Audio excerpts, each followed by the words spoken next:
Annals of Arithmancy, Chapter 21. The International Confederation of Wizards.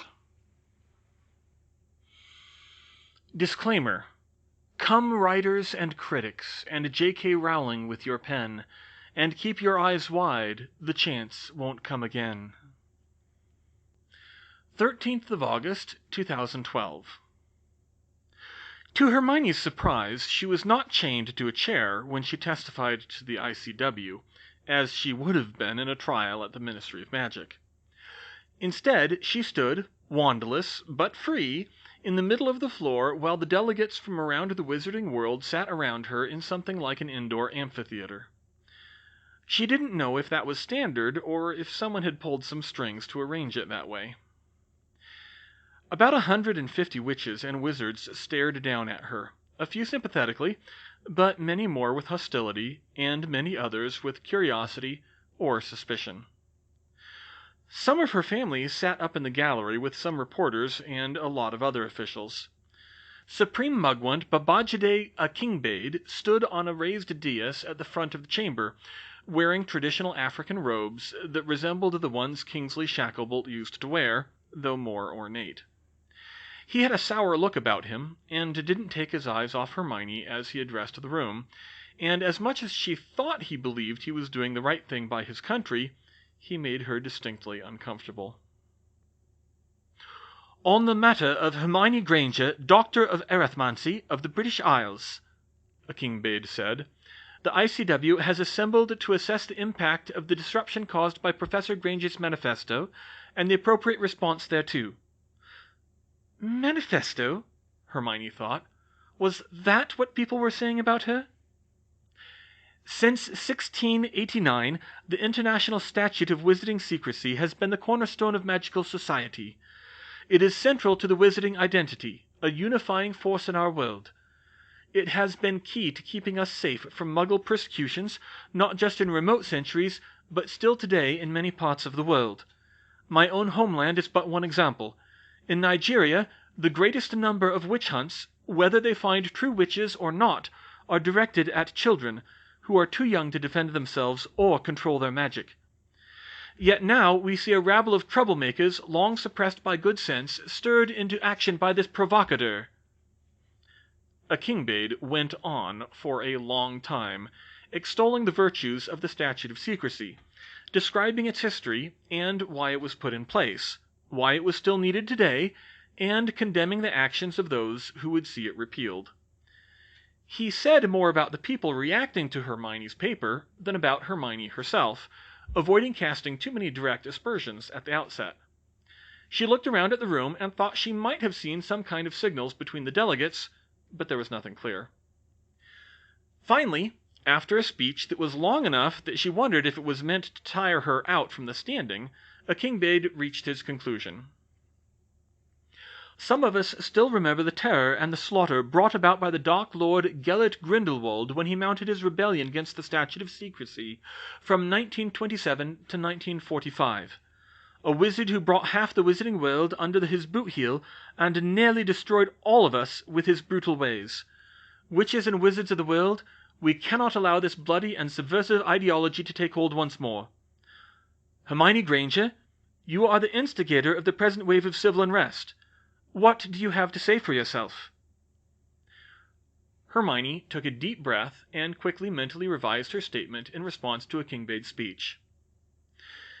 I say, Supreme Mugwump, categorically, that I am in no way a follower of Gellert Grindelwald or his ideas. Grindelwald wanted wizards to rule over Muggles, and I strongly disagree with that notion. Grindelwald sought to achieve his ends through war. I am making no calls for rebellion, and I condemn anyone who would twist my words for violent ends. This is not a time for violence or civil disobedience. It is most certainly not a time for any member of the magical world to attempt to unilaterally bring down the Statute of Secrecy, for this would do more harm than good. This is a time for rational debate, she said. I used urgent language in my writing because I believe this is an urgent problem, but it is a problem that will only be solved by careful discussion and planning. Like all of us, I merely want wizards and muggles both to live in peace. If there were still a way to do that separately, I would accept that, just as I have since I was 11. But with the way things are now, I believe we cannot do it separately much longer, so soon it must be together instead." She thought a Kingbade would continue to question her himself, but those opening statements seemed to be the cue to open the floor for questions. She could see more hints of politicking now, delegates whispering to each other in what looked like little cliques to her, with a few spokeswizards speaking for them. "So you admit you are calling for a repeal of the statute of secrecy?" one of the other African delegates demanded. "In the narrowest sense, I have not, sir," Hermione said. "The point of my paper was that the statute of secrecy is unsustainable. I believe that in the not too distant future it will fall, whether I or this body act or not." Another question. "I've read your paper, Professor Granger. It seems to clearly direct the reader to the conclusion that we should abolish the statute ourselves. Do you deny it?" Hermione sidestepped the question slightly. "It is my personal belief that the best course of action would be to repeal the statute of secrecy before it collapses, so that we can plan our exposure to the Muggles in advance, including all necessary safety measures. In my paper and my open letter, I did not say that directly, but I listed a number of arguments that, yes, would imply that is preferable. There are still workable alternatives." "Such as?" "Planning contingencies for a mass exposure event that is too large for us to cover up. In fact, we should probably be doing this anyway, and perhaps the ICW already has." "We have contingencies for mass exposure events," a Kingbade said dismissively. "Anything else?" She shrugged. "A slower rollout, gradually bringing more Muggles in, scientists, politicians, journalists, all bound by magical contracts, and have them help us organize the full reveal. We had great success with something like that at the South Pole a few years ago. However, this has the disadvantage of looking like, of actually being, a massive global conspiracy of the Muggles' own leadership. Many of them won't take that bit well. I'm sure the ICW could think of other ideas." "You've seemed awfully certain of yourself throughout all of this," said a delegate with an American accent. "You make a lot of claims about what Muggles are capable of, Professor Granger, but we have learnt to hide ourselves from Muggles for 300 years. We know a lot of tricks. You don't think we can keep it up?" Hermione turned to the wizard. "Just because we've kept it up for a long time doesn't mean we can keep going with it, Mr. "Samuel Quahog, delegate from MAC USA," he said curtly. "Mr. Quahog, simply put, the ability of Muggle technology to detect magic, even by accident, is growing faster than our ability to hide it, and that gap will only grow over time.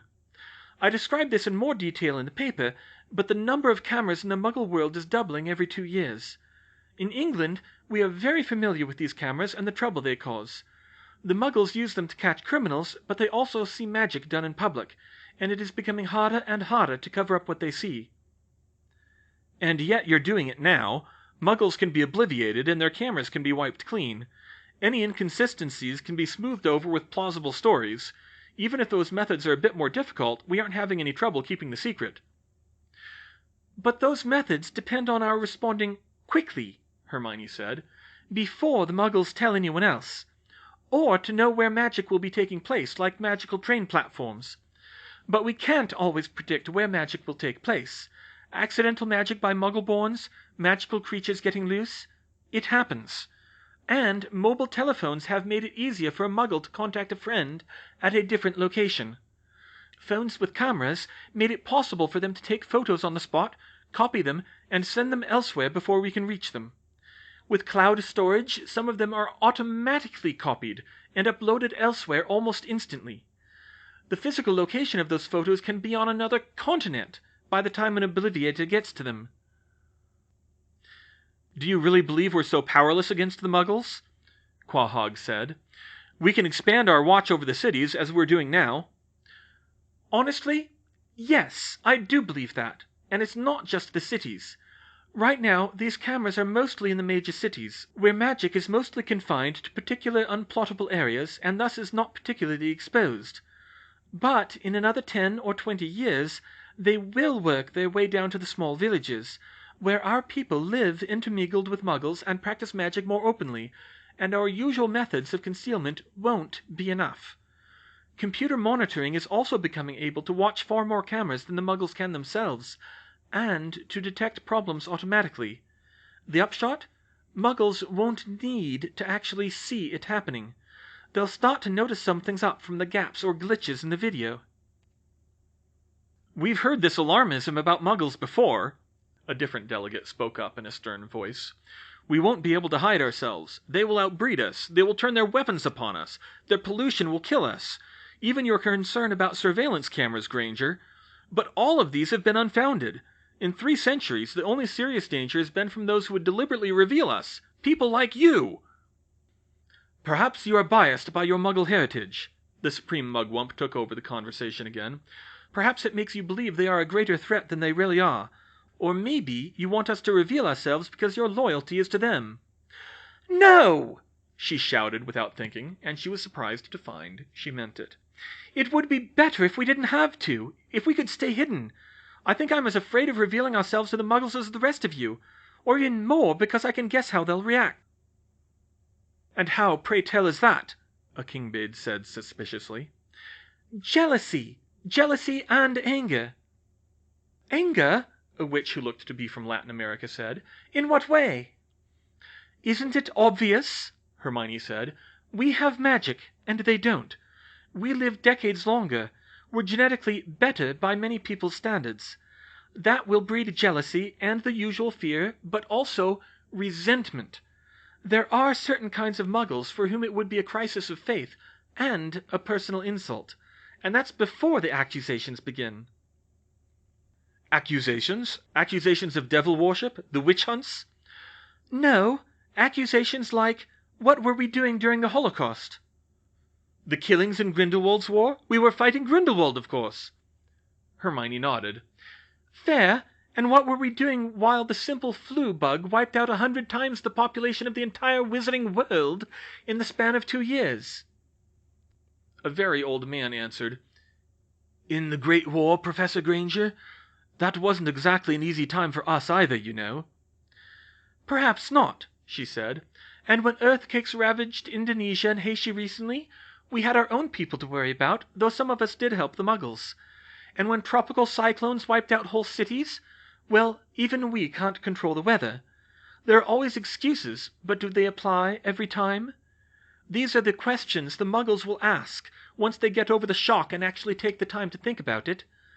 I'd wager plenty of muggle-borns think them already, but the statute of secrecy always provides them an answer.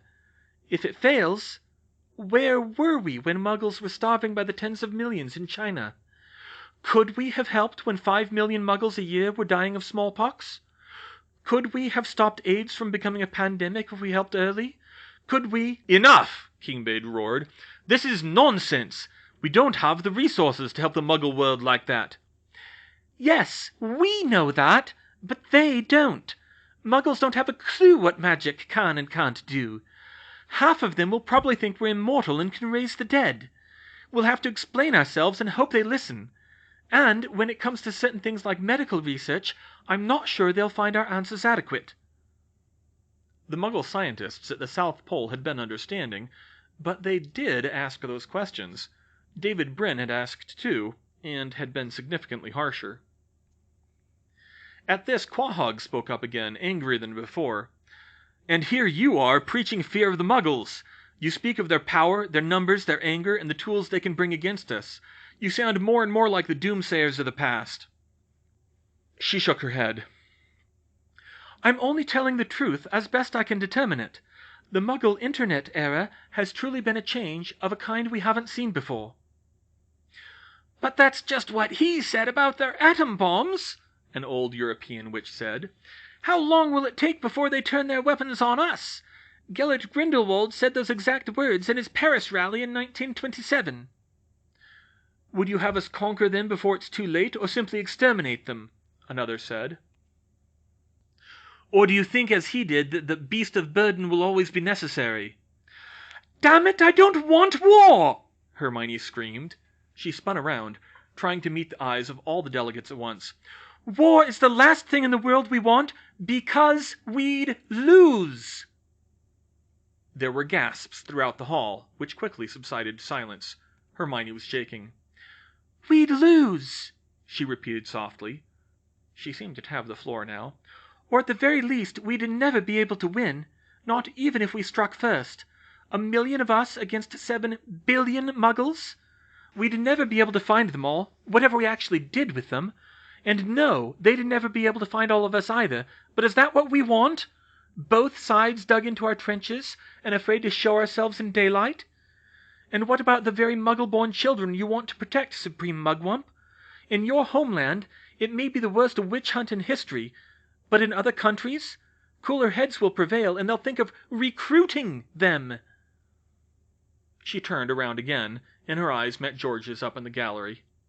It had been a long time since she'd seen him look that worried, and as she had a moment to catch her breath, she feared she'd gone too far. "This sounds extreme," she said. "It is extreme. This won't happen in 20 years. It might not happen in 50 years. And God forbid if a war does happen, I'm not nearly as confident about how it will go. But I am confident about this. We can't cover up the existence of magic much longer. We probably couldn't cover up a major incident now." "And you ascribe such power to Muggles and such impotence to wizards, Granger," Quahog said. "We have dealt with mass exposure events in the past, and we have methods to handle them. The solution devised by Newt Scamander in the Barebone incident of 1927... "I know about the Barebone incident, Mr. Quahog," she interrupted. "I studied major breaches of the statute when I was writing the paper. The venom of the swooping evil concentrated and dispersed in a thunderstorm. You want to try that in Dubai, or Cairo, Phoenix, Mecca, Casablanca, Lima, Ulaanbaatar? And even if you did, in the 5 minutes it took you to do that, there would be photographs on the YouTube servers, and the Facebook servers, and the Twitter servers, which are distributed across major cities all over the world. If as many Muggles saw it today as saw the Barebone incident, it would virtually guarantee it. Already the best we can do is to hide the magic world as best we can, and discredit the evidence that leaks out, not erase it. Again, it's all in the paper." The room seemed nervous now, less angry, at least at her. She was sure there was still a lot of tension under the surface, but refuting one of the go-to methods like that, it was starting to get them thinking. Soon afterwards, a younger delegate from one of the East Asian countries, Indochina in the magical world, she thought, stepped forward.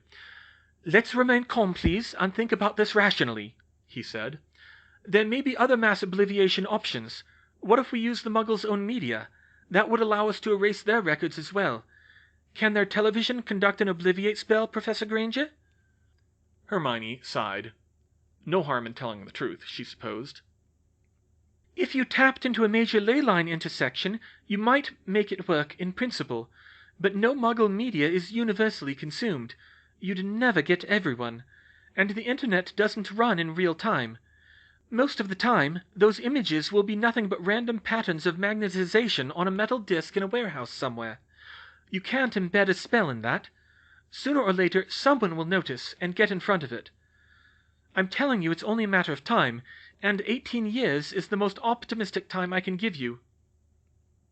"We have the International Portkey Network, if you recall, Professor." To her surprise, it was Turite Kanawa from New Zealand. "We could piggyback a Muggle-specific obliviation spell on top of it." "And force all in-the-know Muggles to wear anti-obliviation charms at all times?" "If necessary," Samuel Quahog grunted. "You would buy 10 years," she replied. "Maybe 20 at the outside, before computers get smart enough to notice the discontinuities on their own. Then you have all the surveillance systems in the world consistently throwing the same kinds of errors where Muggles can't figure out what's going on. They'd figure out something's up, eventually, and they'd be 10 times as paranoid in the meantime because they'll think it's spies with invisible technology, or space aliens, or God knows what." "You seem awful determined to be right for someone who's afraid of our exposure," someone observed shrewdly. "Because I've already thought of as many objections as I could, and none of them worked," she said. "I already addressed a lot of this in the paper. I even approached the Muggle author whose work inspired the paper under the guise of a fellow author writing a fantasy novel." That was a lie. She'd told Dr. Bryn everything. "A Muggle who knows their technology better than I ever will. In every scenario I could imagine, the Muggles would still notice something was wrong. And from noticing something, it's a much shorter path to figuring out what that something is. Face it, this isn't a secret we can keep anymore. 1,000,000 of us, only a few % of whom can really understand Muggle technology enough to keep up with it, against, I say it again, 7 billion Muggles. It just can't be done." The questioning continued for hours, and into the next day, but Hermione felt that the room had turned for the better at that point. She was interrogated on every part of the paper, and more scenarios were brought up about how secrecy might be maintained. Each night that week while the hearings went on, the delegates no doubt portkeyed home to consult with their governments and experts in their home countries. The other arithmancers who had signed their support of Hermione were questioned, as were other experts who had expressed no opinion or were hostile. Some of them were even more hostile to her than the delegates and outright slandered her, but on balance the pressure seemed to be easing. A few of the delegates even came up to her privately, very nervous, but thanking her for her work because they now felt detection by Muggles was a very real possibility. 17th of August, 2012. The hearings finally ended on Friday, and by then the tide had clearly turned despite a few holdouts. By the time it was over, even Supreme Mugwump Kingbade had to grudgingly eat his words. "Professor Granger," he said, "on behalf of the ICW, I wish to apologize for our poor treatment over the past 2 weeks. Your allegations were inflammatory, to be sure, but I confess we overreacted. Treating you like a criminal was unwarranted, and we thank you for risking your reputation and your liberty to bring this information to our attention. I must admit, reluctantly, that your claims may have merit. Let it be known that the ICW will press no charges against you, and it will appoint a special investigative committee to study the issue of the sustainability of the statute of secrecy in light of current Muggle technology." This caused shouting on both sides. The majority were more or less on her side now, but the decision was still sure to make people angry. Hermione didn't think it would be too bad until Samuel Quahog from Mac USA. "Supreme Mugwump, Mac USA wishes to formally express its strong disapproval of the ICW's decision," he said. "Professor Granger should be censured for fomenting civil unrest, if nothing else, and we continue to consider her a serious risk to the security of the magical world. In light of this, under the Rappaport Revision Act of 1966, Mac USA is exercising its authority to ban Professor Granger from entering the country effective immediately." This again brought forth shouts of both approval and disapproval from the chamber, but Hermione's heart sank. This was going to be for the long haul personally, as well as politically. The Americans' declaration spurred on a scattering of others around the world, including several countries in sub-Saharan Africa, Saudi Arabia, Thailand, Indonesia, and, weirdly, Poland and Argentina. Apparently, some people were worried she'd stir up trouble or take her little campaign a bit too far and wanted nothing to do with her. There was clearly some wheeling and dealing going on behind the scenes, and even some delegates who supported the investigative committee were giving her funny looks.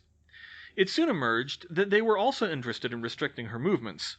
In the end, they couldn't exactly ban her from traveling internationally, because she could always travel by Muggle means, but they strongly implied they wanted her to be chaperoned whenever she traveled, just in case she tried to do something rash. "Of all the bloody stupid," she muttered to herself as she walked out. "They just couldn't leave it be, could they?" But her anger was short-lived as she walked into the lobby of Free Witch, and Emmy and Robin both squealed, "Mummy!" and leapt into her arms. "Oh, I'm glad to see you too, kids," she said as she adjusted her balance. "I love you, you know that?" She kissed both of them on the tops of their heads. George managed to stretch his arms around all 3 of them and kissed Hermione hard. "Ew!" Emmy said, right next to their ears. Everyone around them laughed, and George ruffled her hair until she swatted his hand away. "George, I'm so sorry about all of this," Hermione said. "If I'd known they'd react like this—" "You'd have done the exact same thing, and you know it," he cut her off. "You always do the right thing, Hermione. That's what I love about you." "I would have done a few things differently," she muttered. "Well, it's all right now," he said. "We'll fix the rest of the mess soon enough. Let's go home."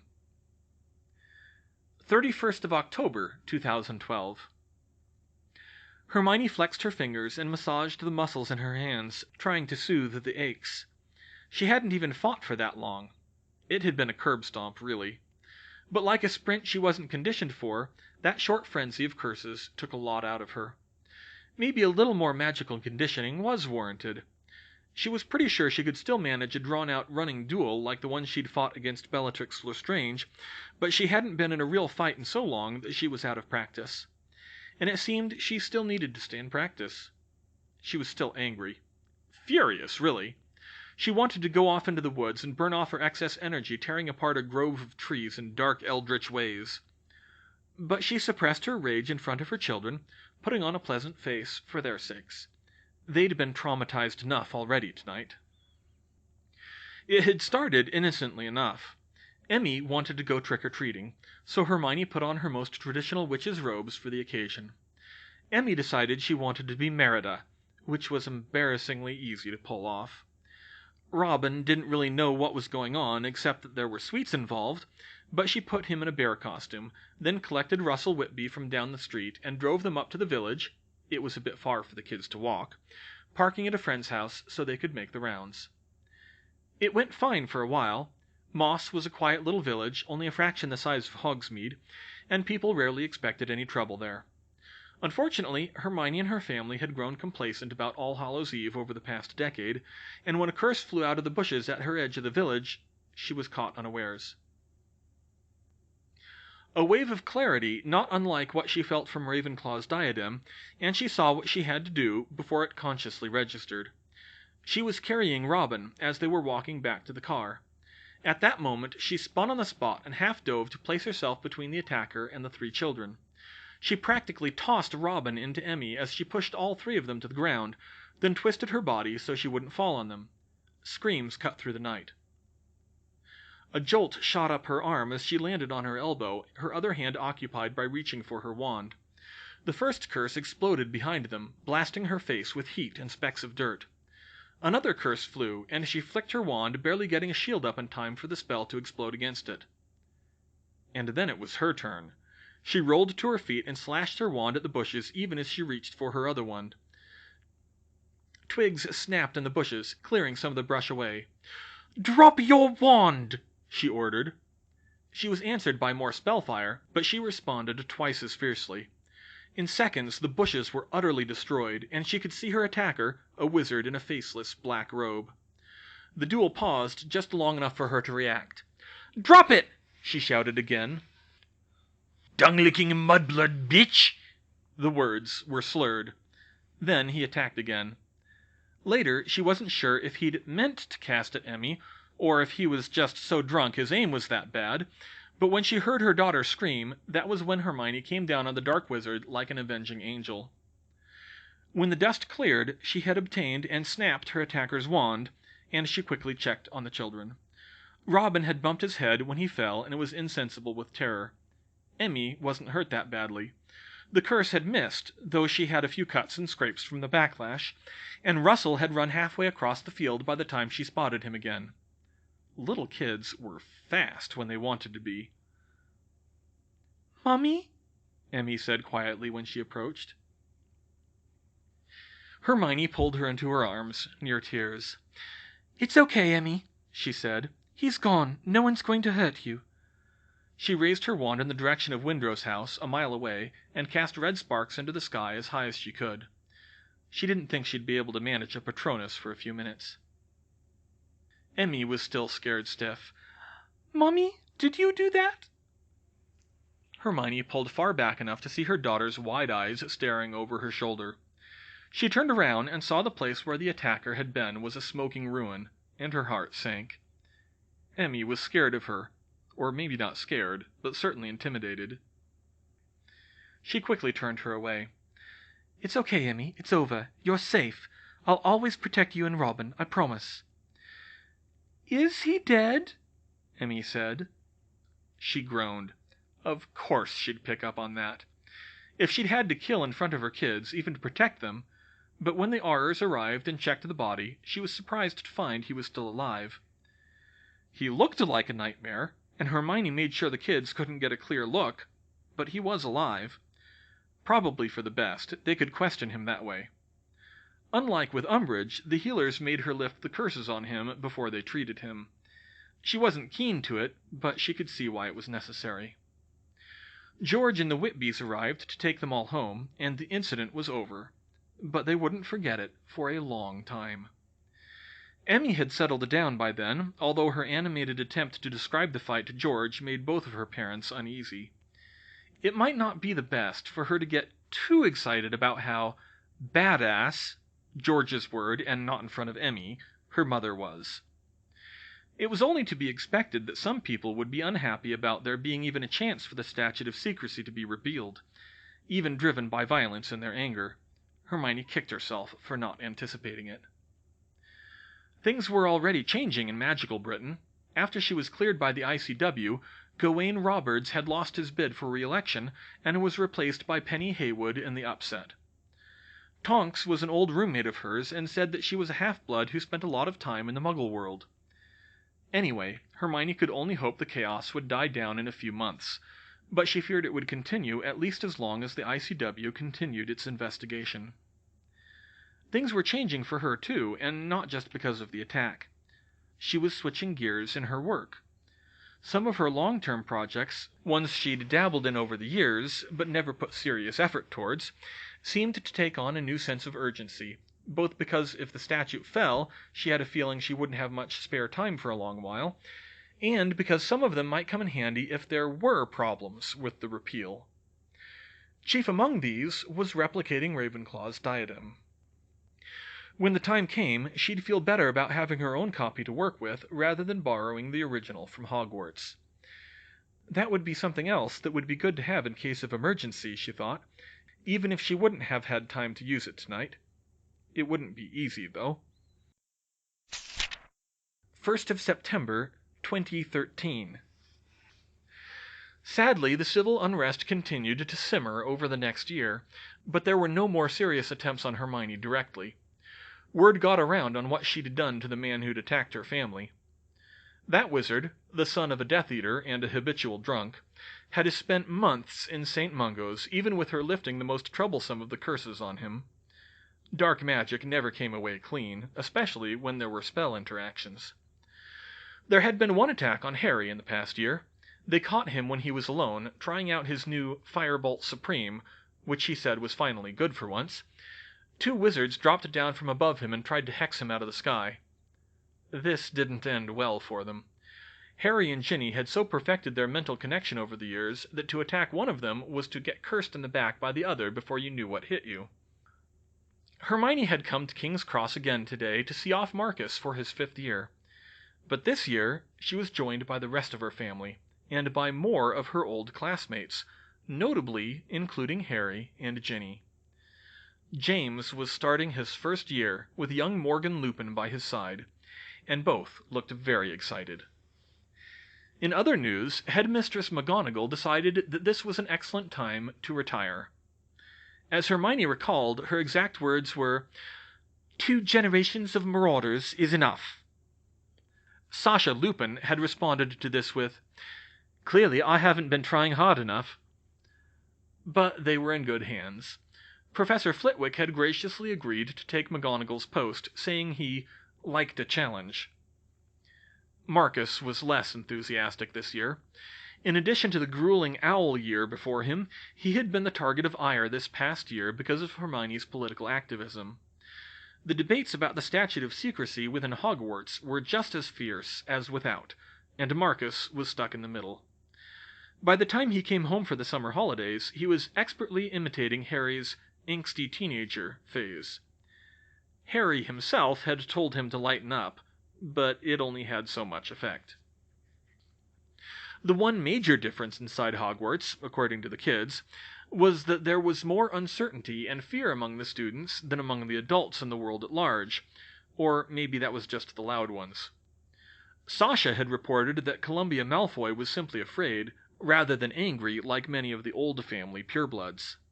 Meanwhile, the Muggleborns were much more unreservedly for repeal, too young to understand the troubling implications, which further raised the tensions. "I hope the RCW gets done investigating soon," Marcus said. "Then we can finally stop debating it all the time." Hermione snorted. "If only," she said. "Once they're done talking, we still have to actually do it." Ugh, Marcus groaned.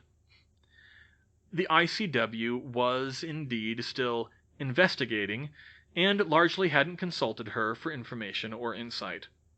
That worried her a little.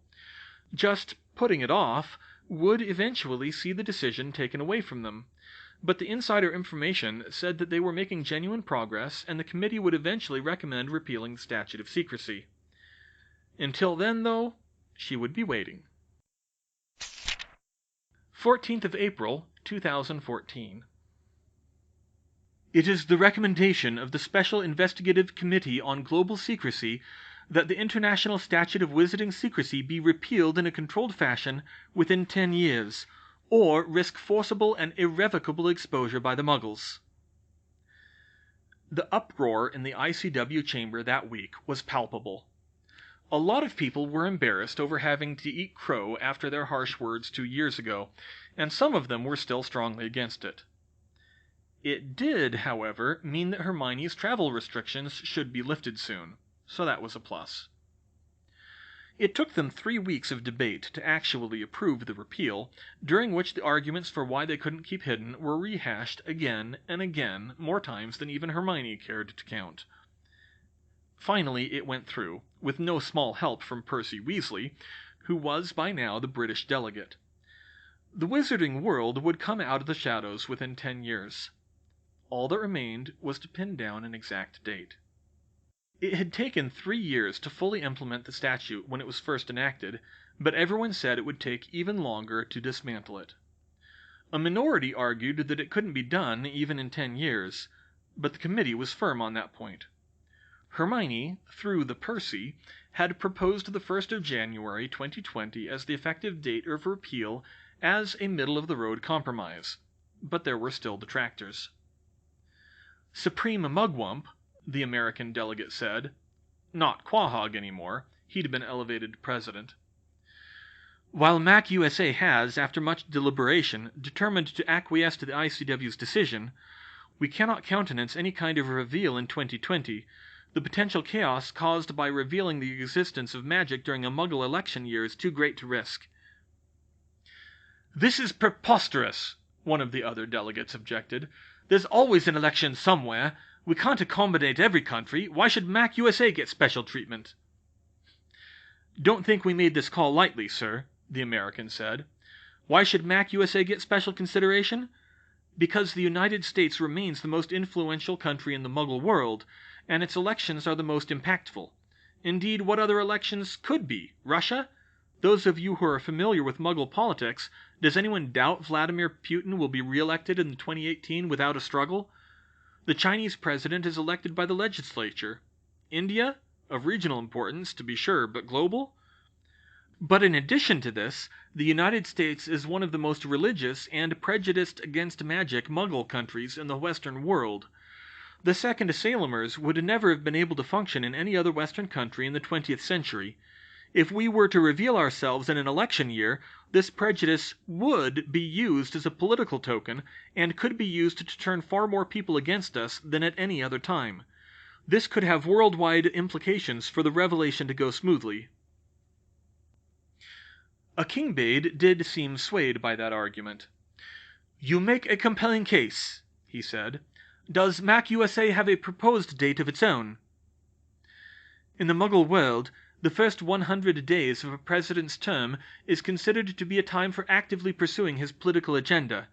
Although these efforts often fizzle quickly, we believe it would be prudent to wait until after this period is over to make the revelation. The 100th day of a president is April 29th, so we propose April 30th, 2021 as the repeal date." Percy shot to his feet, improvising on the fly with a fervor Hermione had rarely seen from him. "Supreme Mugwump, the British Isles strongly object to this date. The 30th of April and the 1st of May are a day and night of remembrance for the victims of our Civil War. We understand that the ICW cannot accommodate everyone, but I think we can agree that there are few countries with memorials as solemn and recent in mind as ours. A few days either way will make little difference. If MacUSA wishes to propose a date in the spring of 2021, the British Isles will revise their own proposal to—" he checked his calendar, "Monday, the 3rd of May." He looked down at Hermione and the other representatives. She nodded, and the others quickly agreed. There was a good deal more back and forth after that, but more arguing about the logistics of having the reveal in the spring of 2021 as opposed to later, or earlier as a small minority said. A fair number of holdouts still wanted to wait as long as possible, but gradually consensus began to build. When the final vote came, Percy's compromise was approved. The statute of secrecy would be officially repealed on the 3rd of May, 2021. 15th of April, 2014. Hermione looked down and studied the diadem of Ravenclaw in her hands as she waited outside Minister Haywood's office. She'd come a long way with this thing, but it was past time she ought to replace it and give it back to Hogwarts permanently. Maybe someday another student would come along who could actually use it. Rowena Ravenclaw must have taken years, or even decades, to make this, working through methodical trial and error. When Hermione studied it, the principles seemed surprisingly simple, and she almost worried she was missing something. But Ravenclaw knew neither arithmancy nor neurology, nor did she have the diadem itself to help her along. In fact, she probably had only the barest notion of what a savant was until she actually wore it and learnt to wield it. To modern eyes, the mystery seemed much plainer, and months of work had given way to a breakthrough in understanding the artifact. The hardest part was magically strengthening the diadem and making the charms permanent.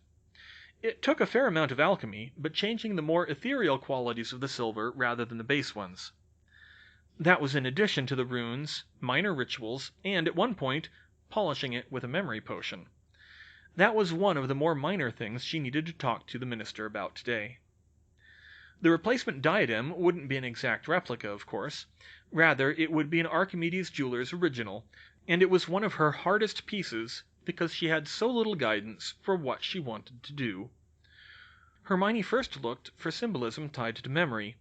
An eagle would be too similar to the original. An elephant would look a bit kitschy since it wasn't African-style art. Ivy could symbolize memory, but more in the funeral sense. No, she needed a different angle. On crowns they hung the dragonfire. Tolkien had rarely steered her wrong.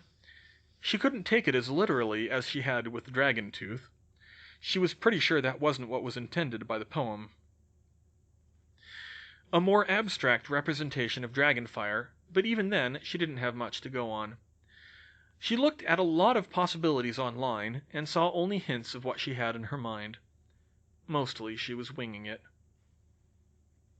Her own diadem, nearly complete now, was made from bands of yellow, white, and red gold braided together, but not in equal measure.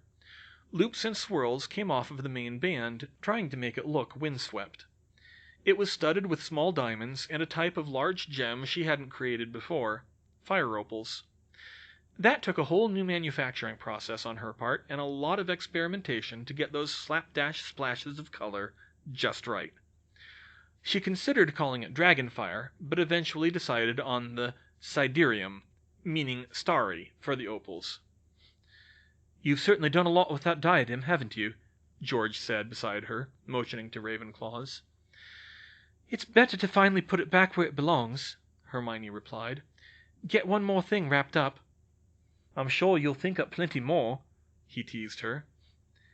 Yes, he was kind of right.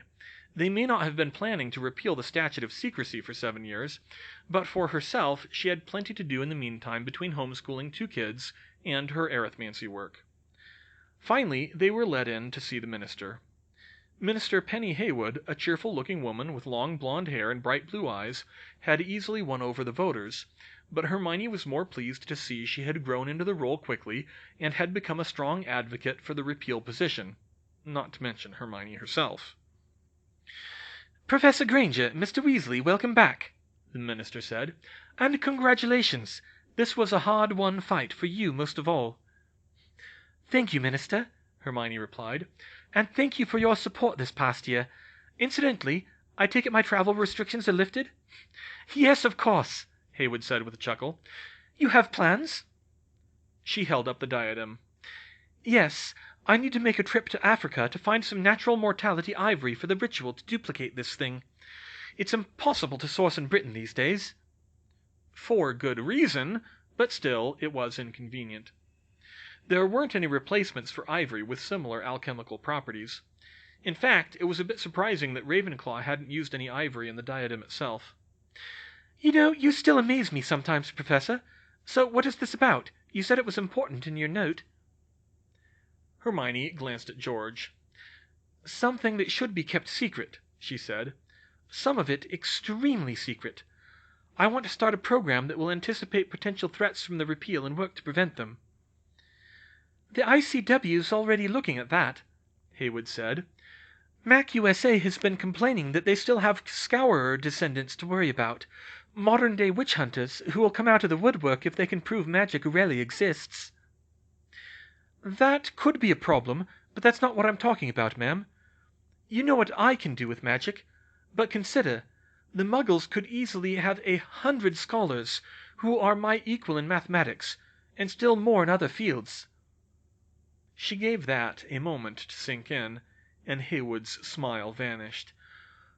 "Oh, God!" she breathed. "Yeah, that's the real problem.